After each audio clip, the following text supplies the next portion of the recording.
Jesus has set the standard way up here. It's not enough just to be better than some other people. It's not enough just to make some improvement in your life. Jesus says that we need to be perfect as God is perfect.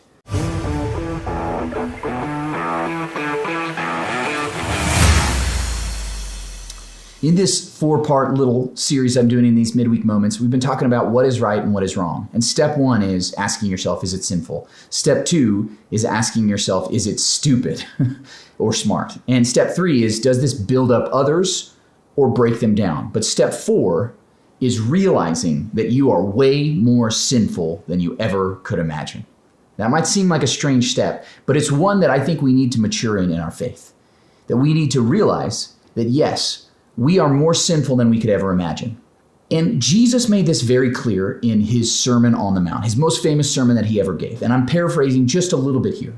But he said a few things in a row. He said, hey, you think it's wrong to murder someone. Okay, sin, not sin. He said, but it's actually more than that, because it's sinful, he says, just to have anger in your heart towards someone else, to wish they were dead, is just as bad as killing them. Jesus goes on and he said, hey, some of you say it's bad to commit adultery. Okay, we agree with that. Monogamy is a good thing if you made that commitment, right? But Jesus says, no, it's worse than that. If you have ever undressed another person in your mind and thought about what you might do to them, that is sin. Yes, that is sin in your mind, even though you haven't acted on it. He goes on to say, hey, it's not enough just to even love your neighbors. You have to go beyond that to love your enemies, the people that you can't stand, that make you angry, that post the most asinine things on Twitter, and you see, oh my gosh, how could they put this meme on Facebook? It is so wrong. Okay, yes, we have to love those people too. Jesus takes it to a whole nother level. And at the very end, there's a crescendo in this sermon where it reaches the peak where he says this, be perfect as your Father in heaven is perfect. Perfection. Jesus has set the standard way up here. It's not enough just to be better than some other people. It's not enough just to make some improvement in your life. Jesus says that we need to be perfect as God is perfect. Now that's as high of a standard as anyone could ever imagine. So then when you look at that, you realize, I'm not doing so good. I have a lot of problems in my life. The more you look at the teachings of Jesus and his life, because he was perfect, we realize, oh my gosh, I have fallen way, way, way, way short. In thought, word, and deed. I am more sinful than I ever could imagine. The more time you spend with Jesus, the more sinful you realize you are. So that's why we need to move to that next level.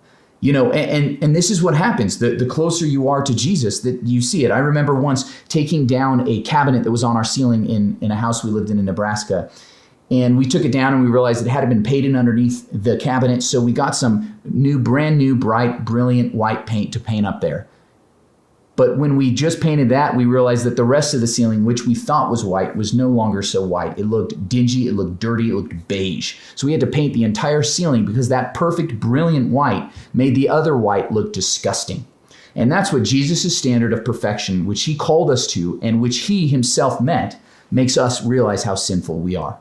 See, the next step in following Jesus and figuring out what is right or what is wrong is realizing that you are more sinful than you ever could imagine, and yet you are more loved and accepted than you ever dared hope. Because Jesus still sees that, and he died on the cross to forgive us of all those sins and welcome us into his family. Now that's amazing. And the most amazing thing about this is not just that we're figuring out that there's sin and not sin, that there's things that are stupid and things that are smart, that there are things that build up others and break others down, but that we in ourselves are way more sinful than we could ever imagine. And that should make us the most humble, kind, and loving people of all. And I hope that this 4-part series has helped you grow in your faith. If you like this, make sure you subscribe. Be back next week. We're going to be starting something completely different. If you have questions, comments, leave them in the message section. You can share this with somebody. Make sure you subscribe on YouTube, and we'll be back with you next week.